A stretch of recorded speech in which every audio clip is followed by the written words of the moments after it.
రాజా, శచీదేవి బృహస్పతిని శరణుజొచ్చెనని నహిషుడు వినెను. అప్పుడతడు వారి మీద కుపితుడయ్యెను. నేను తప్పక బృహస్పతిని వధించెదను అని ఇది నిశ్చితము. ఈ మూర్ఖుడు తన ఇంటిలో శచీదేవి ఉండుటకు సురక్షితమైన ఏర్పాట్లు చేసెను అని నహుషుడు దేవతలతో పలికెను. అప్పుడు నహుషుని రూపము మిగుల భయంకరముగా ఉండెను. అతడు కోపముతో మండిపడుచుండెను. ఆ పరిస్థితిని చూసి దేవతలు, ఋషులు సామనీతిని ఉపయోగించుచు నహుషునితో చెప్పిరి. రాజేంద్ర ప్రభు, మీరు కోపింపవలదు. ఈ నీచమైన బుద్ధి సర్వదా పరిత్యజించవలెను. ఇతర స్త్రీని ప్రేమించుట నిందనీయమని ధర్మశాస్త్రములు చెప్పుచున్నవి. శచీదేవి పరమ పతివ్రత. ఆమె ఆచరణ మిగుల పవిత్రమైనది. రాజా, ఇప్పుడు మీకు త్రిలోకాధిపత్యము సులభమై ఉన్నది. మీరు మిగుల ధార్మికులు. మీ వంటి రాజు ధర్మము నుండి విచలితులైనచో ప్రజలు నిశ్చితముగా నష్టభ్రష్టులగుదురు. రాజు అన్ని విధముల సదాచారమును పాటించవలెను. రాజేంద్ర, భార్యాభర్తలిరువురి యందు సమానమైన ప్రేమ ఉన్నచో వారు మిగుల సుఖించెదరు. కనుక దేవేంద్ర, మీ మనస్సులో ఇతర స్త్రీని పొందు కోరిక కలిగినది. దానిని విడునాడము. ఉత్తమమైన ఆచరణను పాటింపుము. ఇప్పుడు మీరు ఒక గొప్ప పదవియందు ప్రతిష్ఠింపబడి ఉన్నారు. రాజా, పాపకర్మలు చేయుట వలన సంపదలు క్షీణించును, పుణ్యకర్మల వలన అవి వృద్ధియగును. కనుక మీరు నీచకర్మను వదిలిపెట్టి సాత్విక బుద్ధిని ఆశ్రయింపుము. దానికి నహుషుడిట్లనెను. దేవతలారా, శచి నా దగ్గరకు రావలెను. దాని వలన మీకు మేలు జరుగును. ఆమె కూడా మిగుల సుఖించును. అట్లు కానిచో నా అశాంతికి ఉపశమనము జరగదు. మీ ఎదుట నేను సత్యమును పలుకుచున్నాను. నమ్రతను కానీ బలమును కానీ ఇంకేదైనా ఉపాయమును ప్రయోగించి మీరు శీఘ్రముగా శచిని ఇచ్చటకు తెచ్చు ప్రయత్నము చేయుడు. అప్పుడు నహుషుడు కామాతురుడై ఉండెను. అతని మాటలను విని దేవతలు, మునులు అత్యంత భయభీతులైరి. వారు అతనితో, మంచిది, శాంతిపూర్వకముగా మేము ఇంద్రాణిని మీ దగ్గరకు తెచ్చదము అని పలికిరి. ఇట్లు చెప్పి దేవతలు, మునులు బృహస్పతి ఆశ్రమమునకు వెళ్ళిరి. వారు ఆయనకు విషయమునంతయు వినిపించిరి. దేవతల మాటలను విని బృహస్పతి వారితో ఇట్లనెను. పరమ సాధ్వియగు శచీదేవి నా శరణార్థియే ఇచ్చటకు వచ్చినది. నేను ఆమెను పరిత్యజించను. అయినను ఒక ఉపాయమున్నది. ఒకసారి శచి నహుషుని దగ్గరకు వెళ్ళి ఇట్లు పలుకవలెను. నేను తప్పక నిన్ను సేవించెదను. కానీ నా భర్త జీవించి ఉన్నాడా లేడా అన్న విషయమును నేను తెలుసుకొనవలెను. నా పతిదేవుడు జీవించి ఉన్నచో నేను ఇంకొకరిని భర్తగా ఎట్లు స్వీకరించెదను. అందువలన ఆ మహానుభావుని వెదకుటకై ఒకసారి తిరిగి రావలెను. ఇట్లు పలికి ఇంద్రాణి నహుషుని మభ్యపెట్టవలెను. తదుపరి నేను చెప్పినట్లు భర్తను తీసుకొని వచ్చి ప్రయత్నము చేయవలెను. ఇట్లు తమలో తాము సంప్రదించుకొని దేవతలందరూ శచీదేవిని వెంట నిడుకొని నహుషుని చెంతకు వచ్చిరి. దేవతలు వచ్చిరి. వారి వెంట శచీదేవి కూడా వచ్చెనని తెలుసుకొని ఆ కృత్రిమమైన ఇంద్రుడు మిగుల హర్షించెను. అతడు నవ్వుచూ శచీదేవితో ఇట్లనెను. ప్రియమైన దాన చారులోచని, ఇప్పుడు నేను ఇంద్ర పదవి యందు ప్రతిష్ఠితుడనై ఉన్నాను. దేవతలు ఈ గౌరవమును నాకు ప్రసాదించిరి. సమస్త భూమండలము యొక్క అధికార పగ్గములు నా చేతుల యందున్నవి. కనుక నీవు ఇప్పుడు నన్ను సేవింపుము. నహుషుడు ఇట్లు పలుకగా ఇంద్రాణికి చెమటలు పట్టెను. ఆమె భయకంపితురాలయ్యెను. తదుపరి నిలద్రొక్కుకొని ఆమె అతనితో ఇట్లు చెప్పెను. దేవేశ్వర, పదవియందు సుశోభితుడవైన నరేశ్వర, నేను మిమ్ములను ఒక వరమడిగెదను. అప్పటి వరకు మీరు నిరీక్షించుచుండు. నా భర్త ఇంద్రుడు జీవించి ఉన్నాడా లేడా అనుదానిని నాకు నిశ్చితముగా తెలియవలెను. ఈ సందేహము నా మనస్సును పీడించుచున్నది. ఇప్పటి వరకు అతడు జీవించి ఉన్నాడో లేదో, ఎచ్చటికైనా వెళ్ళిపోయెనో అను సందేహము కలుగుచున్నది. దీనిని గురించి దృఢముగా నాకు తెలియదు. శచి అట్లు పలుకగా నహుషుని ముఖము ప్రసన్నతతో వికసించెను. చాలా మంచిది, అట్లే అగుగా కాని పలికెను. మిగుల ఉత్సాహముతో శచీదేవిని అచ్చటి నుండి వెళ్ళిపోవుటకు అనుమతించెను. అతని నుండి ముక్తిని పొంది ఇంద్రాణి వెంటనే దేవతల దగ్గరకు వెళ్ళెను. వారితో ఇట్లు పలికెను. మీరు గొప్ప ప్రయత్నశీలురు. ఇప్పుడు నా భర్తను ఇచ్చటకు తీసుకొని వచ్చి ప్రయత్నము చేయుడు. శచీదేవి పవిత్ర మధుర వచనములను విని దేవతలు మిగుల సావధానులై ఇంద్రుని గురించి తెలుసుకొని ప్రయత్నములో ఉండిరి. కర్తవ్యము బోధపడగా దేవతలు విష్ణుధామమును చేరిరి. ఆ స్వామిని స్తుతింపసాగిరి. ఆదిదేవుడు విష్ణు భగవానుడు అఖిల జగత్తునకు స్వామి. శరణుజొచ్చిన వారిని కృపతో చూచుట ఆ స్వామి సహజ గుణము. తమ వాణిని వినిపించుటలో అధిక నేర్పరులకు దేవతలు అత్యంత ఉదాసీనులై ఆ ప్రభువుతో ఇట్లు పలికిరి. భగవన్, దేవరాజగు ఇంద్రుడు బ్రహ్మహత్యా దుఃఖముతో ఎచటనో కాలము గడుపుచున్నాడు. మాకు గొప్ప కష్టము కలుగుచున్నది. దీని నుండి మమ్ములను రక్షింపుము. అటులనే ఇంద్రుడు బ్రహ్మహత్యా దోషము నుండి ముక్తుడు కావలెను. దీనికి ఉపాయము కృపతో తెలుపుడు. దేవతలు ఇట్లు కరుణతో ప్రార్థించగా విష్ణు భగవానుడు వారితో ఇట్లు పలికెను. దేవతలారా, బ్రహ్మహత్యా పాపము నుండి ముక్తుడగుటకు ఇంద్రుడిప్పుడు అశ్వమేధ యజ్ఞమును చేయవలెను. ఆ పరమ పావన యజ్ఞ ప్రభావమున పాపములన్నయూ నశించును. అతనికి మరలా ఇంద్ర పదవి లభించును. తదుపరి అతనికెట్టి భయమును ఉండదు. ఈ అశ్వమేధ యజ్ఞము భగవతి జగదంబను సంతుష్టురాలను చేయుటకు ఒక గొప్ప సాధనము. ఈ యజ్ఞమున సంతుష్టురాలై భగవతి జగదంబ బ్రహ్మహత్య మొదలగు సకల పాపములను నశింపచేయును. ఇంద్రాణి కూడా భగవతి జగదంబను ఆరాధించుట యందు సంలగ్నురాలు కావలేను. భగవతి జగదంబ కళ్యాణప్రదురాలు. ఆ దేవిని ఆరాధించుట వలన సౌఖ్యము కలుగును. ఇందుకు ఏ సందేహము లేదు. దేవతలారా, తాను చేసిన పాపముల వలన నహుషుడు చాలా తొందరగా సంహరింపబడును. ఇంద్రుడు కూడా అశ్వమేధ యజ్ఞ ప్రభావము వలన పుణ్యాత్ముడగును. తన సంపదలను తిరిగి పొందును. అతనికి సర్వోత్తమమైన తమ సింహాసనము మరలా లభ్యమగును. అమిత తేజస్వి భగవంతుడైన విష్ణువు పవిత్రవాణిని విని బృహస్పతిని ముందిడుకొని ఇంద్రుడు కాలక్షేపము చేయుచున్న స్థలమునకు వెళ్ళిరి. అచ్చటికి చేరి ఇంద్రుని ఊరడించిరి. సర్వోత్తమమగు యజ్ఞమును చేయించుటకు కావలసిన ఏర్పాట్లను చేసిరి. యజ్ఞము సంపన్నమగుట తోడనే భగవంతుడకు శ్రీహరి అచ్చటకు వచ్చెను. బ్రహ్మహత్యను విభజించి వృక్షముల మీద, నదుల మీద, పర్వతముల మీద, స్త్రీల మీద విసిరివేశను. ఇట్లు బ్రహ్మహత్య నుండి ముక్తుడై ఇంద్రుడు పరిసిద్ధుడయ్యను. అతని చింత ఉపశమించెను. అయినప్పటికీ మంచి దినముల కొరకు నిరీక్షించుచు అతడు జలములందే ఉండిపోయెను. ఒక కమలనాళమును ఊతగా చేసుకొని ఉండెను. ఏ ప్రాణియు అతనిని చూడజాలక ఉండెను. అందువలన ఇంద్రాణి దుఃఖమునకు మేరలేకుండెను. ఇంద్రుని వలన విరహము చేత ఆమె దుఃఖమునకు లోనై బృహస్పతితో పలికెను. మహానుభావ, అశ్వమేధ యజ్ఞం అనరించిన తర్వాత కూడా నా భర్త ఎందుకు ఇచ్చటకు వచ్చుటలేదు? నేను నా ప్రాణనాథుని ఎట్లు దర్శింతును? దీనికి ఉపాయము నాకు తెలుపుడు అనెను. బృహస్పతి ఇట్లనెను. పౌలోమి, ఇప్పుడు నీవు కళ్యాణ స్వరూపిణియగు జగదంబను ఆరాధింపుము. ఆ దేవి కృప వలన పుణ్యాత్ముడగు నీ పతిదేవుడు నీ చెంతకు రాగలడు. నీ చేత చక్కగా పూజింపబడి జగదంబ నహుషుని శక్తిని కుంఠితము చేయును. భగవతి యొక్క ప్రయత్నముతో మోహితుడై ఆ నరేశుడు ఇంద్ర పదవి నుండి తొలగిపోగలడు. రాజా, బృహస్పతి చేత ఇంద్రాణి ఆ మంత్రమును చక్కగా తెలుసుకొనెను. శాస్త్రోక్తముగా పూజా విధానమును కూడా అవగతము చేసుకొనెను. గురువు అనుగ్రహంతో మంత్రము నెరిగి శచీదేవి భగవతి భువనేశ్వరిని చక్కగా ఆరాధింపనారంభించెను. అప్పుడు ఇంద్రాణి పూర్ణ తపస్విని అయ్యెను. ఆమె ఇతర భోగములన్నింటినీ పరిత్యజించెను. తన ప్రాణనాథుని దర్శించు కోరికతో దేవీ పూజయందే ఆమె సమయమంతయును గడుపుచుండెను. కొన్ని దినములు ఆరాధించగా దేవి జగదంబ ప్రత్యక్షమయ్యెను. ఇంద్రాణికి సాక్షాత్తు దర్శనమొసగెను. వరము నొసగుటకే తెంచిన దేవీ రూపము మిగుల మనోహరముగా ఉండెను. ఆమె హంస మీద విరాజిల్లుచుండెను. ఆమె శ్రీ విగ్రహము కోటి సూర్య ప్రభాభాసమానమై వెలుగొందుచుండెను. కోటి చంద్రుల వంటి చల్లదనము ఆమెలో నిండి ఉండెను. 1000 విద్యుల్లతలు ఒక్కసారిగా మెరసినట్లు శరీరము నుండి మెరుపు కిరణములు వెలువడుచుండెను. ఆమె 4 వేదములతో సుశోభితురాలు. ఆ జనని భుజములు పాశ, అంకుశ, అభయముద్రలతో విరాజిల్లుచుండెను. ఆ దేవి పాదముల వరకు పొడవైన స్వచ్ఛమైన ముత్యాలహారమును ధరించి ఉండెను. ఆమె ముఖము చిరునగవుతో నిండి ఉండెను.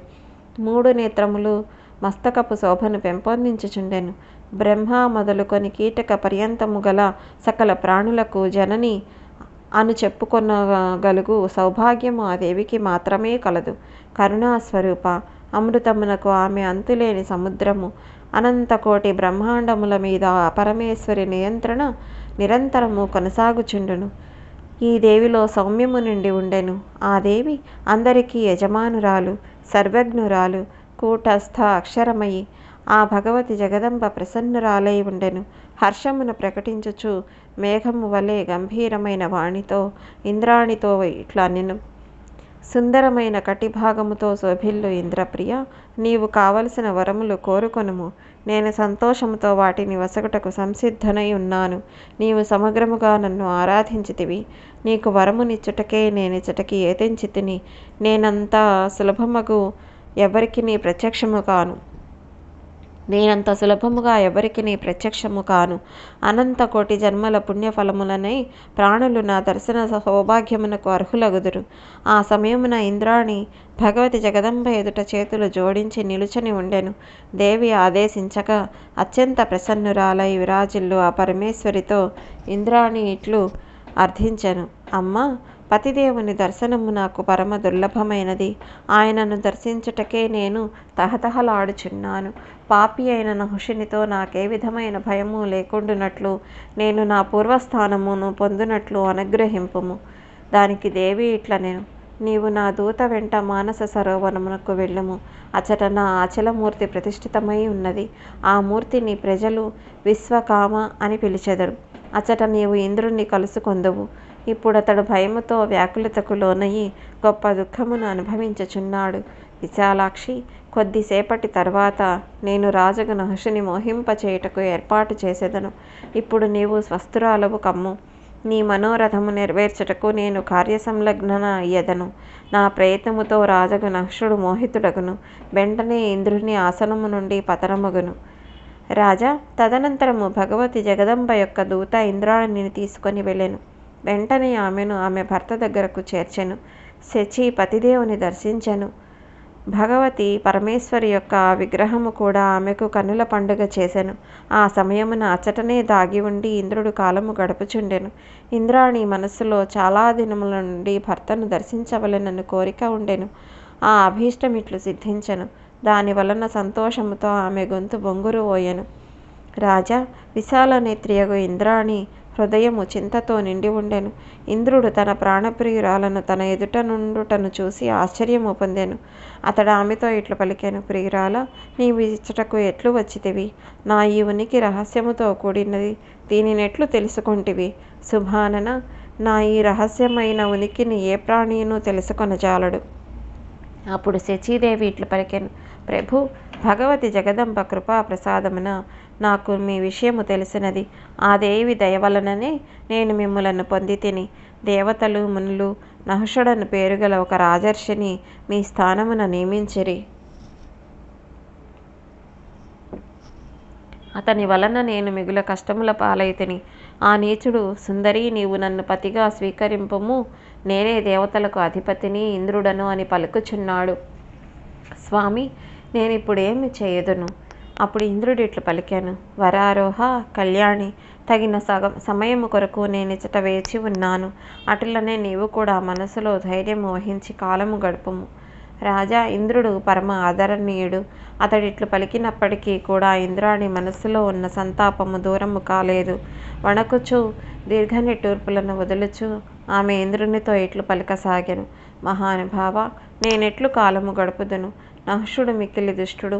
వరములు పొందుట వలన అభిమాన మదోన్మత్తుడై ఉన్నాడు. ఈ ఆపద కాలమునందు భర్తలేని దాననై నేనెట్లు కాలమును గడుపుదును? అప్పుడు ఇంద్రుడు ఇట్లనెను, వరానన, నీకొక ఉపాయము తెలిపెదను.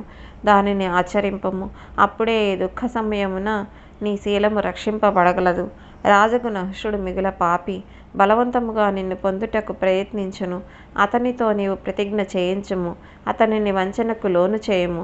ఏకాంతముగా నహుషుని దగ్గరకు వెళ్ళి చెప్పుము, జగత్ప్రభు, మీరు ఋషులు మోసడి పల్లకి నెక్కిరండు, నన్ను స్వీకరింపుడు. అట్లు జరిగినచో నేను సంతోషంతో నీ వశమగుదును. నేను ఇట్టి నియమమును ఏర్పరచుకున్నాను. ఆ కామాంధుడగు రాజు మునులను తన పల్లెక్కిని మోయమని నియమించెను. అప్పుడు ఆ తాపసుల శాపముతో నహుషుడు నిశ్చితముగా కాలి భస్మమైపోవును. ఈ విషయమున భగవతి జగదంబ మీకు సహాయమునర్చును. జగదంబను ధ్యానించు వ్యక్తి ఎప్పుడునూ కష్టముల పాలుకాడు. ఎప్పుడైనా దుఃఖమును కలిగించు సమయం వచ్చినచో అది తన మేలు కొరకే అని తలంచవలెను. కనుక నీవు మణిపర్వతమున విరాజమానురాలైన భగవతి భువనేశ్వరిని భక్తితో ఆరాధింపుము. బృహస్పతి చెప్పినట్లు ఆ దేవిని పూజించుచుండుము. రాజా, ఇంద్రుని పలుకులను విని శచీదేవి నహుషుని దగ్గరకు వెళ్ళెను. దేవరాజు చెప్పినట్లు ఆమె నహుషునితో ఇట్లనెను. ఇంద్రుని వేషముతో విరాజిల్లు రాజా, నీ కృపా ప్రసాదమున నా సకల కార్యములు సిద్ధించను. కానీ దేవా, నీవు అత్యంత శక్తిశాలివి. నా మనస్సులో ఇంకను ఒక కోరిక దాగి ఉన్నది. దానిని వినుము. రాజా, నా ఈ అభిలాషను నెరవేర్చుము. అప్పుడు నేను నీ ఆధిపత్యమును స్వీకరించదను. అప్పుడు నహుషుడు చెప్పెను. చంద్రవదన, నీవు ఆ కార్యమును తెలుపుము. నీ మనోరథమును సిద్ధింపచేయుటకు నేను ఇప్పుడే సంసిద్ధుడనయ్యదను. నీవు నాకు దానిని తెలుపుము. అది పరమ దుర్లభమైన వస్తువైనప్పటికీ నీ కొరకు సులభము చేయుదును. శచీదేవి ఇట్లనెను. రాజేంద్ర, నేనెట్లు వచింతును? ఈ నీ ఎడల ఎప్పటికీ నాకు పరిపూర్ణ విశ్వాసము కలుగుటలేదు. నీవు ప్రతిజ్ఞ చేసి సత్యబంధమునకు కట్టుబడుము. అప్పుడే నేను నా అభిప్రాయమును తెలిపెదను. రాజా, నీ వలన నేను నా కోరికను తీర్చుకొనినచో శాశ్వతముగా నీకు దాసీనగుదును. దానికి నహుషుడు ఇట్లనెను. సుందరి, నేను నీ వచనములను తప్పక పాటించదను. ఇందు సందేహము లేదు. నేను నీ మాటలను గౌరవింపనిచో నేటి వరకు నేను చేసిన యజ్ఞదానముల పుణ్యఫలమంతయు నశించును కాక అని పలికెను. అప్పుడు శచీదేవి ఇట్లనెను. ఏనుగులు, గుర్రములు, రథములు ఇంద్రునకు వాహనముగా పనికివచ్చును. విష్ణుదేవునికి గరుడు, యమరాజునకు మహిషుడు, శంకరునకు వృషభము, బ్రహ్మకు హంసయును వాహనములై ఉన్నవి. కార్తికేయుడు నెమలిని, గణేశుడు ఎలుకను అధిరోహించి విహరించెదరు. నీ వాహనము వీరందరి వాహనముల కంటే భిన్నముగా ఉండవలెను. విష్ణువునకు, రుద్రునకు, అసురులకు, రాక్షసులకు లభ్యము కాని వాహనము నీవు పొందవలెను. తమ తమ వ్రతములందు చెల్లించని ప్రముఖ మునిగణములు నీ పల్లకిని మోయవలెను. ఇది నా కోరిక. రాజా, ఈ మునులందరూ మీ పల్లకిని మోయవలెను. ఇదియే నా మనోరథము. నరేంద్ర, సకల దేవతల కంటే మీకు అత్యధికముగా ప్రభుత్వాధికారమున్నది. నేను చెప్పినట్లు చేసినచో మీ తేజస్సు ఇంకనూ నిగ్గుతేలును. రాజా, శచీదేవి మాటలను విని ప్రచండ మూర్ఖుడగు నహుషుడు నవ్వెను. మహామాయ యొక్క ప్రభావమున అతని బుద్ధి హరింపబడినది. అతడు వెంటనే ఇంద్రాణిని ప్రశంసించుచూ ఇట్లనెను. సుందరి, నీవు సముచితముగా పలికితివి. నాకు కూడా ఈ వాహనమే ఇష్టము. నేను సమగ్రముగా నీవు చెప్పినట్లే చేసేదను. పరాక్రమము స్వల్పమైన వాడు మునులను పల్లకి మోయు పనియందు నియమింపజాలడు. కానీ నేనట్లు కాదు. అందువలన భద్రురాల, నేను పల్లకి ఎక్కియే నీ వద్దకు వచ్చేదను. నాలో తపస్సు యొక్క అపార బలమున్నది. త్రిలోకములందంతటను నేను అందరికంటే అధిక సామర్థ్యము కలవాడను. నా విషయము తెలుసుకొని సకల దేవతలు, సప్తర్షిగణములు నన్ను ప్రశంసించెదరు. రాజా ఇట్లు సంభాషించిన తరువాత నహుషుడు మిగులు సంతుష్టుడయ్యను. శచీదేవిని ఆమె స్థలమునకు వెళ్ళుటకు ఆదేశించెను. అతడు కమ్ముము చేత అంధుడగుచుండెను. అతడు సమస్త మునులను రప్పించెను. తన విషయమును వారి ముందుంచెను. నహుషుడు ఇట్లనెను. విప్రులారా, ఇప్పుడు ఇంద్రుని అనిపించుకొనుచు అదృష్టము నాకు దక్కినది. ఇంద్రుడని అనిపించుకొని అదృష్టము నాకు దక్కినది. సకల శక్తులు నా వద్ద కలవు. ఇప్పుడు మీరందరూ సంతోషముతో నా కార్యసాధనకు తోడ్పడుడు. ఇంద్రుని సింహాసనము నాకు లభించినది. కానీ ఇంద్రాణి నా వద్దకు రాలేదు. నా వద్దకు ఎందుకు వచ్చటలేదు అని నేను ఆమెను అడిగితిని. ఆ దేవి ప్రేమతో నాతో ఇట్లు బదులు పలికెను. దేవేంద్ర, మునిగణములు నీ వాహనమును మోయవలెను. దానిని అధిరోహించి నీవు నన్ను పొందుటకు రావలేను. మునులారా, మీరు ఆదరణీయులు. నా కార్యము మిగుల కఠినమైనది. కానీ మీరు దయాళువులు. నా ఈ కార్యము సమగ్రంగా సిద్ధింపచేయుడు. శచీదేవి మీద ఆసక్తమైన నా మనస్సు నిరంతరము సంతప్తమగుచున్నది. ఇప్పుడు నాకు ఆశ్రయం ఇవ్వదగిన వారు మీరే కనుక ఈ మహత్కార్యమును సఫలము చేసి నా మీద కృపచూపుడు. శ్రేష్ఠులైన ఋషులలో అగస్త్యుడు అందరికంటే గొప్పవాడు, కృప కలవాడు, తెలివి కలవాడు కనుక నహుషుని నీచమైన మాటలను వినెను. అట్లు చేయుటకతడు అంగీకరించెను. తత్వదర్శులకు మునులు శచీదేవి యందు ఆసక్తుడైన ఆ నరేశ్వరుని వచనములను అంగీకరించిరి. అప్పుడు అతని సంతోషమునకు అవధులు లేకుండెను. వెంటనే అతడు మిగుల మనోహరమైన ఒక పల్లకీ మీద కూర్చొనెను. దివ్యమునులను దానిని మోయుటకు నియమించి సర్ప అనగా నడువుడు అని పలుకుచుండెను. ఆ సమయమున కామాతురుడైన నహుషుని బుద్ధి హరింపబడి ఉన్నది. అతడు కాలితో అగస్త్య మహాముని యొక్క మస్తకమును తన్నెను. లోపాముద్ర యొక్క ప్రాణపతియగు అగస్త్యుడు పరమశ్రేష్టమునిగా పరిగణింపబడెను. వాతాపి అను రాక్షసుని ఇతడు భక్షించెను. ఒకసారి అతడు సముద్రమును త్రాగివేశెను. అట్టి మహాయోగ్యుడగు అగస్త్యుని పాపియగు నహుషుడు కొరడాతో కొట్టి గాయపరచెను. ఇంద్రాణి చింతనలో అప్పుడు వ్యాకులుడై ఉండెను. ఆ నరేశుని నోటి నుండి సర్ప సర్ప అనగా నడువుడు నడువుడు అని శబ్దములు పదే పదే వినవచ్చుచుండెను. అప్పుడు అగస్త్యుడు కుపితుడై శాపమొసగెను. ఆయన ఇట్లు పలికెను: ఓరీ నీచుడా, నీవు అడవియందు భయంకర శరీరము గల ఒక గొప్ప సర్పమగుము. ఈ సర్పయోనియందు అనేక వేల సంవత్సరములు అపార కష్టములు అనుభవింపుము.